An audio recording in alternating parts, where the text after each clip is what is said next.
Don't just live for tomorrow,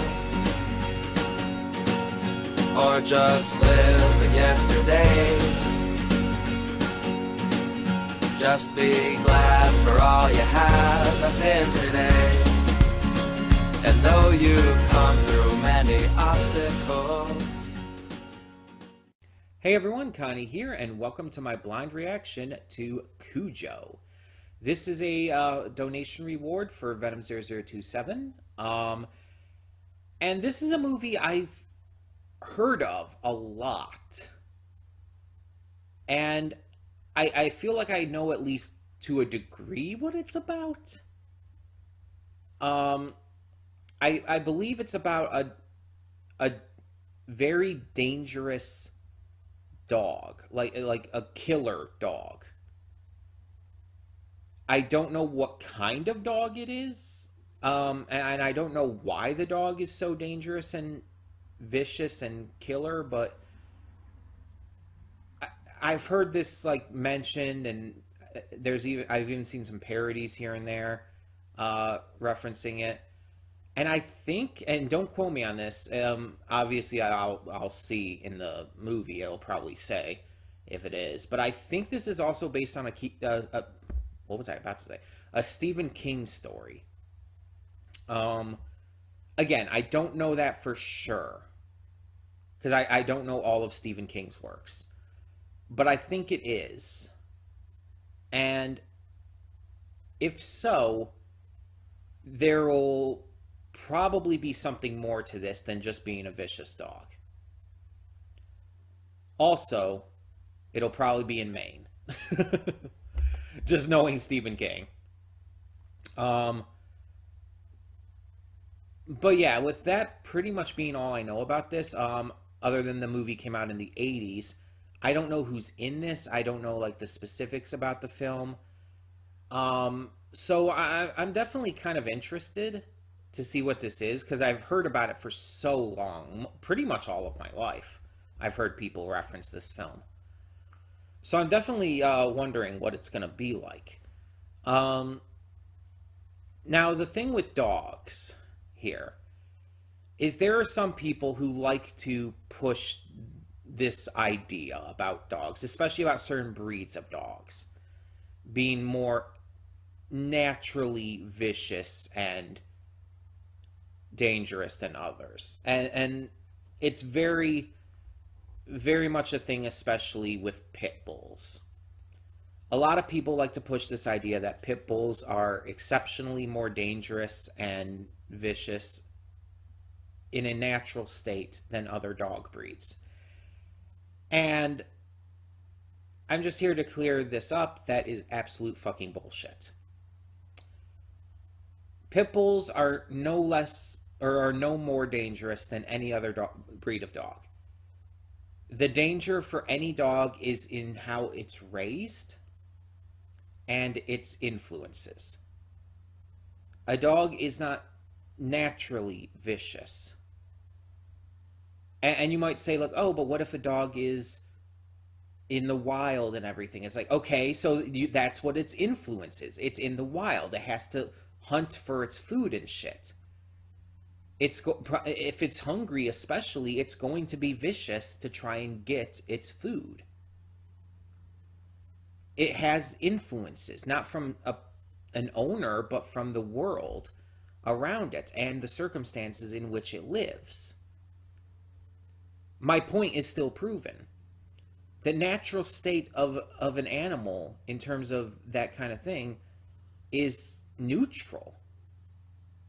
It depends on the circumstances and the influences around it. Just like the moralistic state of a human being is neutral. Humans are neither good nor bad until they are taught to be one way or the other. It's all about how we are taught, the influences around us, what we learn. That's what forms our morality.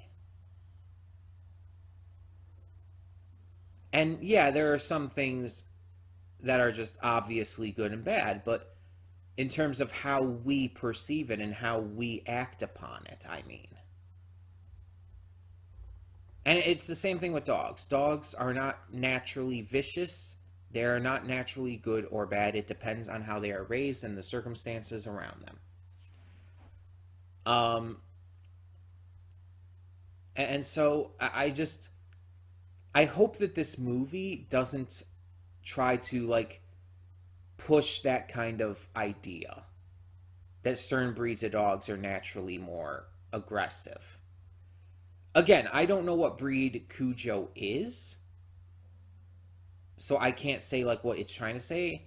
I don't know if Cujo is like a pit bull or something like that, but I'm just hoping it doesn't try to push that. And even if a character does, like I'm hoping there's another character who like calls bullshit on that, because it's like that's always irritated me. That's always irritated me. Cuz like I've met some pit bulls and stuff out there who are the sweetest things in the world. The absolute sweetest things, who would never even consider attacking or biting a person, because they were raised in a very positive way. I've also met dogs that are typically seen as very like passive, such as Saint Bernards are typically viewed as pretty passive and not super aggressive. I've seen Saint Bernards that have been excessively vicious. Again, it depends on how they're raised, the circumstances around their lives, and their influences. So yeah. But yeah, I don't know anything else about this. Like I said, I don't know who's in this. It's about an hour and a half, so pretty average runtime. I guess we'll just have to find out. But like I said, I'm definitely interested, because it's, again, been a movie I've heard about pretty much my entire life. I've heard people mention, I've heard people reference, I've seen other media reference even. I just, again, all I really know about is it's about a vicious dog that I believe actually kills people. I don't know the circumstances, I don't know the depths of that, but yeah. Either way, we'll find out for sure as we check this out. This is considered a classic film, though, so hopefully it's pretty good.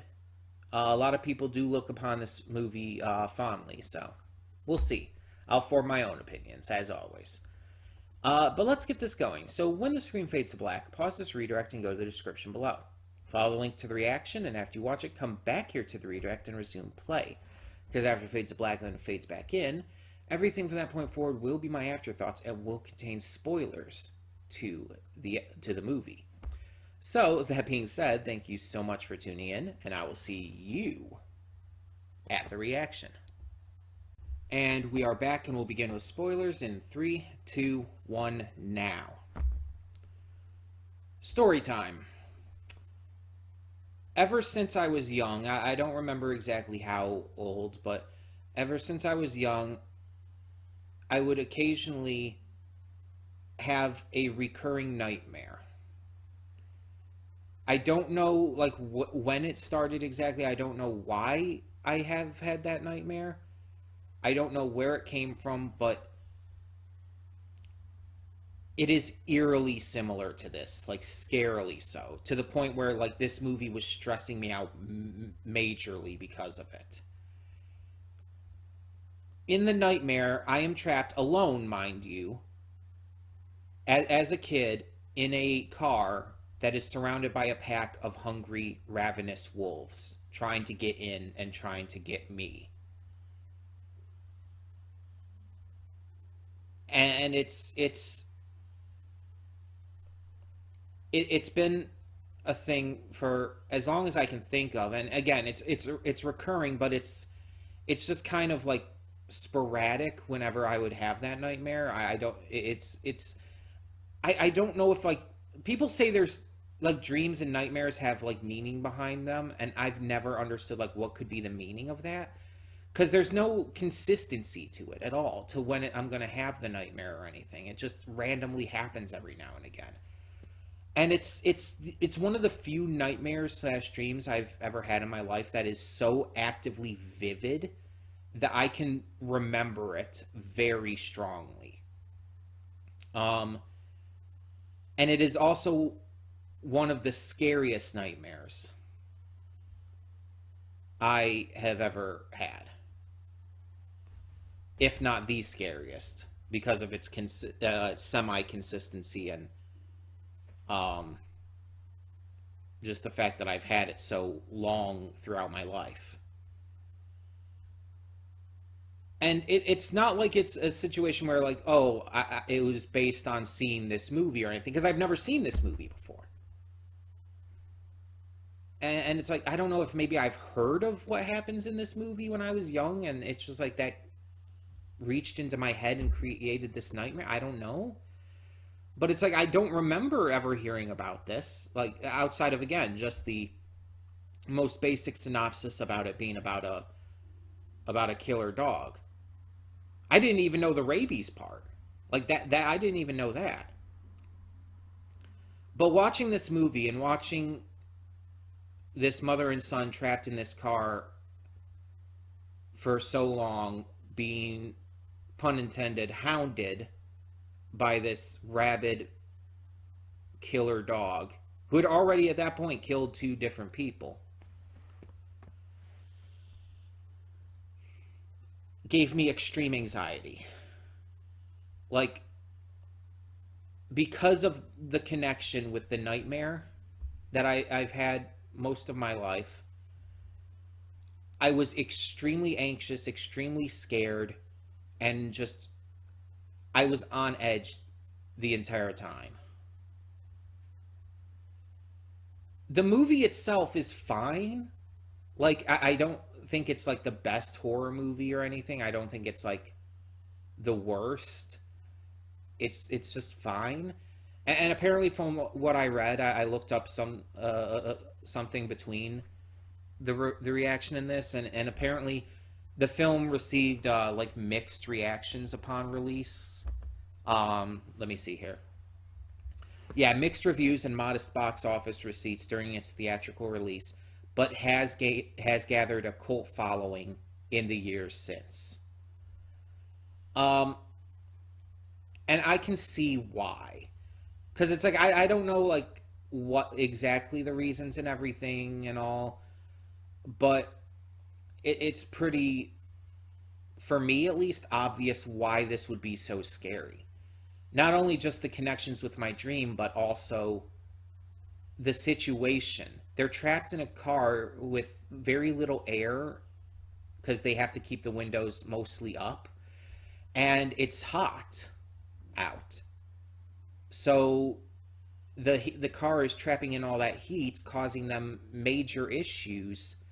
And this kid especially is like having legitimate medical problems come from this. But if they leave, they're in danger of getting attacked by this dog. And she gets attacked at one point very viciously and almost is killed. And it's just, it's for Stephen King, who normally deals in a lot of supernatural stuff, for something that's this realistic, that almost kind of makes it more horrifying. It's so simple. A lot of the movie is spent setting everything up, introducing us to the characters and all, but the real meat of the film is in those scenes with this mother and her son trapped in the car. That is the true meat of the film. Everything around that is dressing. It's to set everything up. It's to explain everything, to make you care about this family, to where this has an even bigger impact. But you see this meat, and it's just like, it's so simple. They're just trapped in a car, don't have anything to do, anywhere to go. They're overheating. They're undernourished. They have very little fluids and everything. And there's this rabid dog out that's trying to kill them and constantly watching them. it's horrific. You imagine yourself in that situation, and it's fucking terrifying. I can see why this got a cult following, but I also see why it got mixed reviews originally. Because let's be honest, the film, the pacing's pretty slow. For a movie that's only an hour and a half long, it has really slow pacing, especially early on, to where it almost feels like it takes forever to get started. The acting is fine, but it's nothing amazing. And it's the simplicity of it could also be seen as a negative by some people.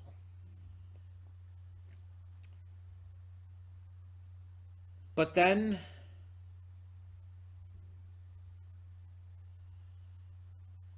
we have like I feel like the scariest part about this is the fact that we do see Cujo kill two people.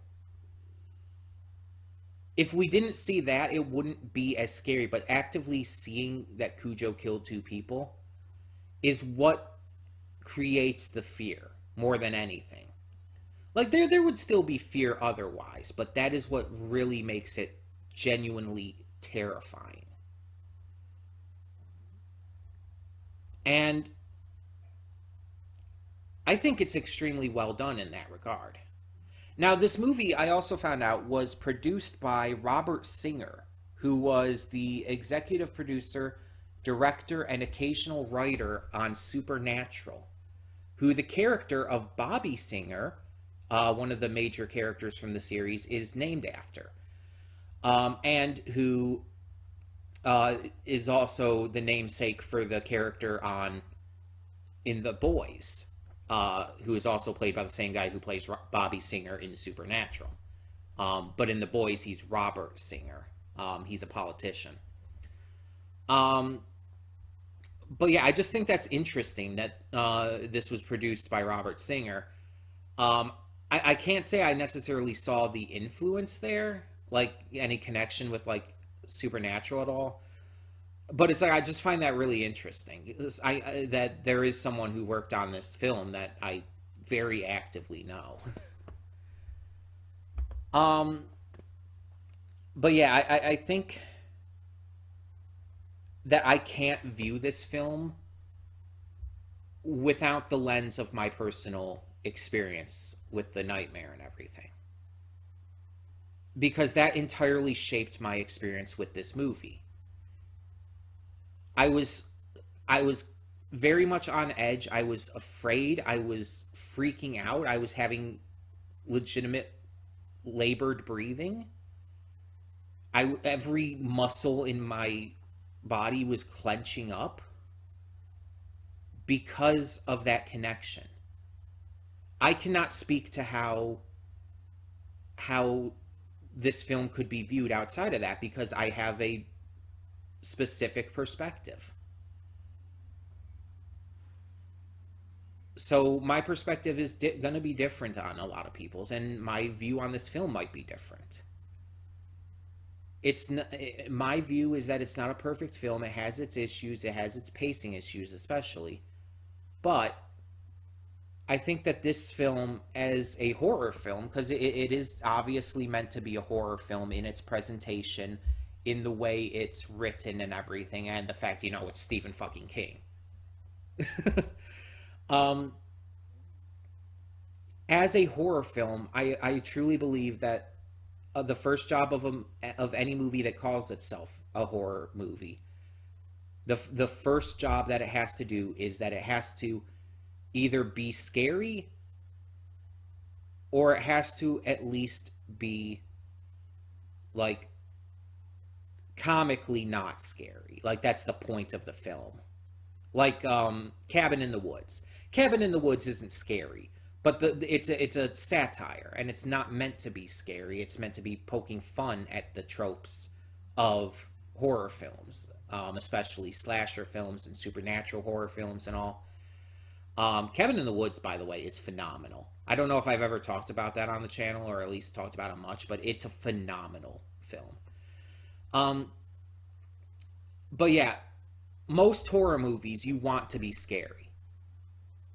Unless it is like a parody or something, you want it to be scary, at least to some degree. And I tend to be very critical of a lot of horror films because a lot of horror films I don't find scary for one reason or another. Most of the Nightmare on Elm Street movies, for example, I don't find them scary because I feel like the comedic edge of Freddy Krueger, it kind of it kind of invalidates the scariness of the films. Even the situations which would normally be scary, it's just like I'm not scared because I'm just like because Freddy is so goofy and silly that it's just taking me out of the immersion. So I tend to be very cautious about a lot of horror films, and I tend to be not one to just accept them too easily. But again, because of my personal experiences and everything on with the nightmare and everything, and how it connects to this film and how it made me feel watching this movie, I was terrified. I was scared.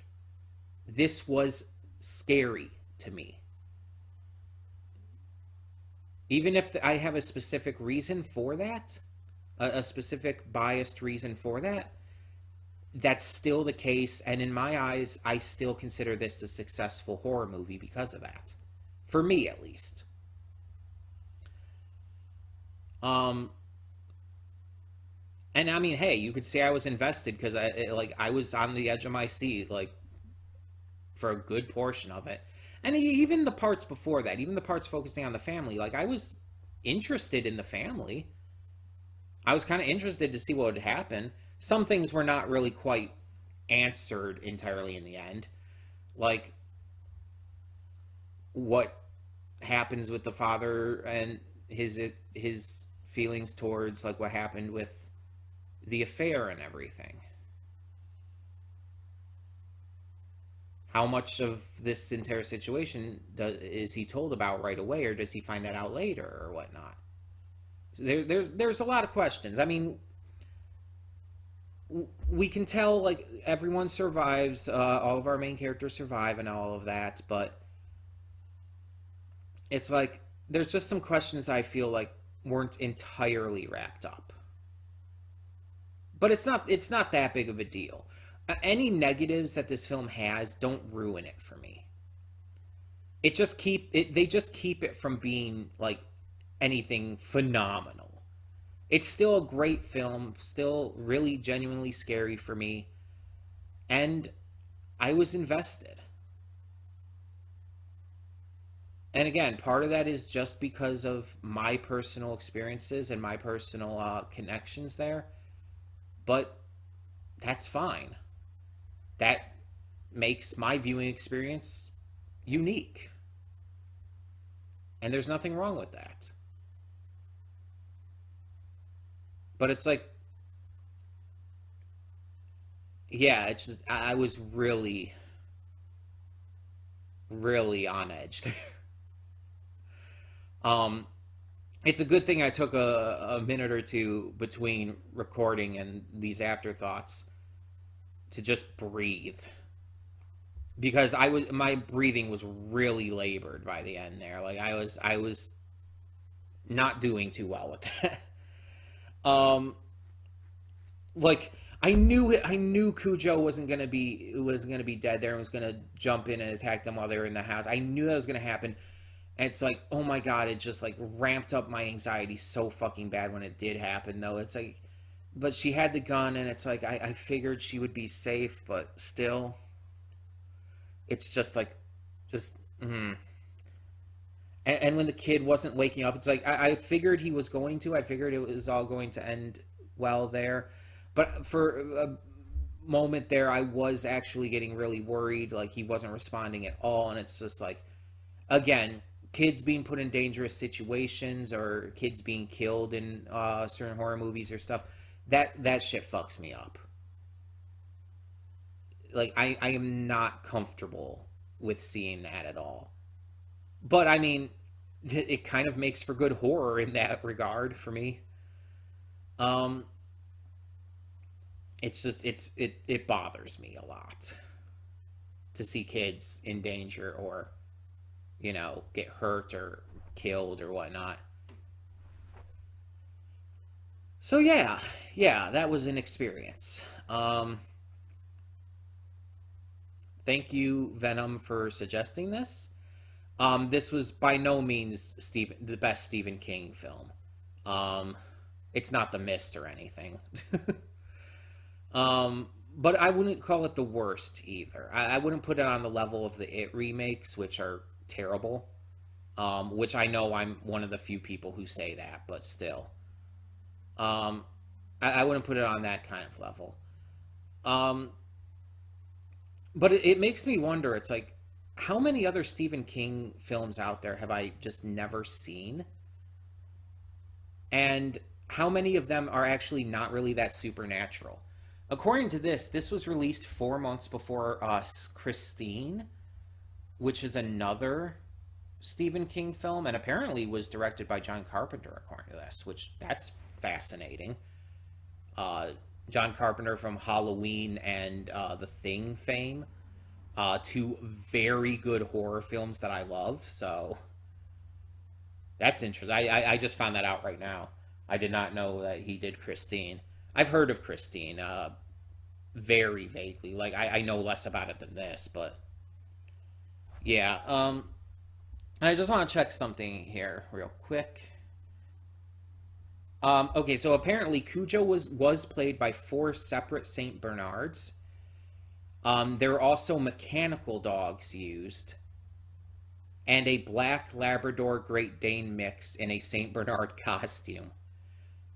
There were also some shots where a stuntman wore a large dog costume as well. Okay, I would not have guessed that at any point, but okay. It might have been like close-up shots or like shots where he's like trying to get in the car or something, maybe. I don't know. Let me see some of the critical response. I'm actually genuinely curious about that. Janet Maslin of the New York Times wrote the film was by no means a horror classic, but it is suspenseful and scary. Variety panned it as a dull, uneventful entry in the horror genre, a film virtually devoid of surprises or any original suspense. Gene Siskel of the Chicago Tribune gave the film 1 star out of 4, calling it one of the dumbest, flimsiest excuses for a movie I've ever seen. Roger Ebert called it dreadful, and Linda Gross of the LA Times wrote that no theater is air-conditioned enough to justify watching this scary, gory, and beastly movie. So yeah, see, a lot of those seem negative. Janet's New York Times critique seemed a little like there was a little more positivity, but everything else seemed very negative. Apparently, Stephen King actually really liked the film, though, according to this. Despite the mixed reception, Stephen King called the film terrific and named it one of his favorite adaptations. Okay, that's a big deal that Stephen King himself actually really liked this adaptation. Mind you, that doesn't necessarily mean anything. I mean, Roald Dahl did not like the original Charlie and the Chocolate Factory movie with Gene Wilder. Yet that's considered a really fantastic film and a classic. But the author of the book didn't like it. I think he died before the Johnny Depp version came out. So I don't know. I don't think he actually ever saw that one. But yeah, apparently Stephen King liked it. Also, apparently this author and film critic Leonard Maitland gave it a 3 out of 4, saying it was genuinely frightening. Builds slowly, yes, very much so, but surely to its terrifying but not gory climax. Yeah, I wouldn't call it gory. I actually would not call it gory.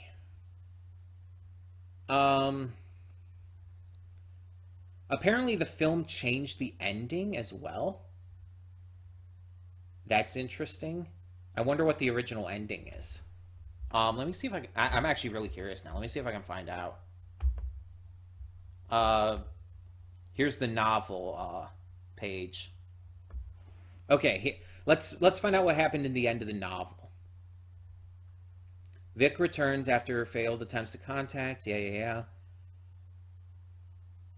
The sheriff goes to the house. Cujo attacks and kills him. All this is the same. Donna realizes Tad is in danger of dehydration. Battles Cujo and kills him. Okay, so she didn't really battle him per se. She killed him out of self-defense when they were in the house, but okay. Vic arrives on the scene with authorities. He arrived on his own in the film. Oh, apparently in the book, Tad actually does die from dehydration and heat stroke. Donna is rushed to the hospital and Cujo's head is removed for a biopsy to check for rabies prior to the cremation of his remains. The novel ends several months later with both the Trenton and Camber families trying to move on with their lives. Donna has completed her treatment for rabies and her marriage to Vic has survived. Charity gives Brett a new vaccinated puppy named Willie. Charity is the Camber wife and Brett is the kid there.